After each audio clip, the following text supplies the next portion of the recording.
मैं एक पढ़ा लिखा जिम्मेदार आदमी हूं और ये जो मैंने डिसीजन लिया, ये मेरे दिल दिमाग ने इस बात को कहा कि समाज का हित इसी में है। आज हम जिस परिस्थितियों में खड़े हैं, देश जिसमें खड़ा हुआ है, भाई हमारे सामने दो ही विकल्प हैं। देखिए, मैं पढ़ लिख करके हाई स्कूल करके दिल्ली चला गया, मेरी शिक्षा दीक्षा जामिया यूनिवर्सिटी से हुई।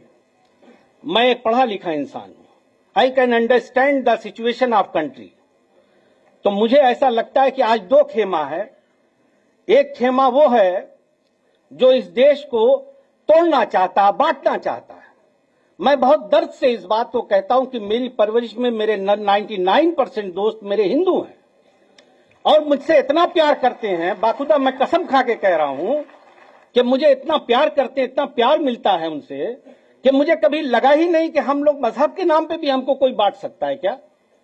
यही हमारी देश की संस्कृति है, इसी में हम पल के बड़े हुए। मेरा दिल रोता है इस बात के लिए, मैं बाय हार्ट इस बात को कह रहा हूं। बहुत दर्द होता है मुझे जब मैं देखता हूं कि आज मजहब के नाम पे क्या हो रहा। मजहब तो आस्था की चीज है।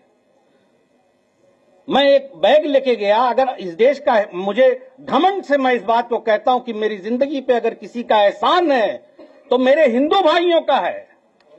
हाँ। मैं इस बात को चिल्ला चिल्ला के दुनिया के हर मंच से कहता हूं। अगर इस देश का हिंदू इतना बुरा होता तो हम तो माइनॉरिटी में हैं भाई। हम तो कहते ही हैं कि हम आपके छोटे भाई हैं। कभी हमने ये नहीं कहा कि हम बड़े हैं।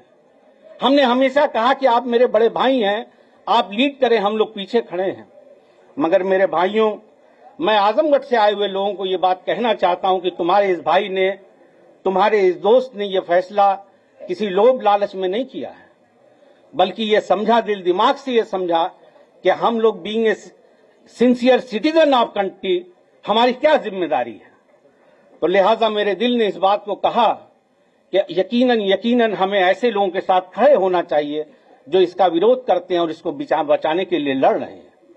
माननीय अध्यक्ष महोदय, मैं दिलो जान से आपके पीडीए के नारे को ताकत देता हूं, उसकी हां में हां मिलाता हूं। इसलिए कि अगर इस देश में कुछ बदलाव हो सकता है तो यही उम्मीद है।